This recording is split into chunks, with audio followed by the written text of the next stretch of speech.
இருக்கீங்க. இன்றைக்கி நம்ம வீட்டில் பார்த்திங்கன்னா காலையில் ஒரு டிஃபனுக்கு ஒரு பணியாரம் செஞ்சுக்கலாம். இட்லி மாவு வச்சு டெய்லி நம்ம தோசை இட்லி அந்த மாதிரி சாப்பிட்றோம். அதனால் பார்த்திங்கன்னா நான் இன்றைக்கி பணியாரமும் தோசையும் தான் சுட்டிருக்கேன் பண்ணியிருக்கேன். இப்போ பணியாரத்துக்கு பார்த்திங்கன்னா நான் ஒரு 2 ஸ்பூன் எண்ணெய் ஊற்றிட்டு கடுகு உளுந்தம்பருப்பு கடலைப்பருப்பு வெங்காயம் பெரிய வெங்காயம் நல்லா வதக்கிட்டு கருவேப்பிலை கொஞ்சம் போட்டு நல்லா வதக்கிட்டேன். பச்சை மிளகாய் ஒரு அரை பச்சை மிளகாய் தான் சேர்த்துருக்கேன், ரொம்ப சேர்க்கலை.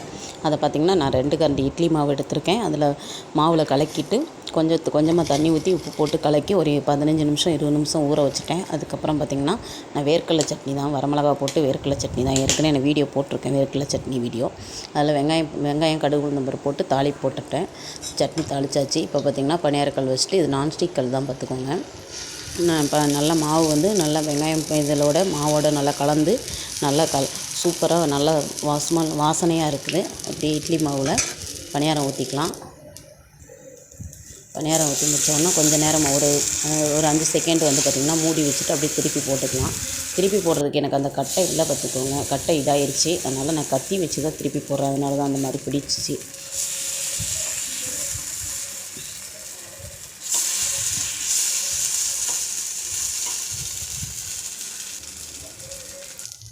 அதுக்கப்புறம் இந்த பக்கம் தோசை ஊற்றிட்டேன்.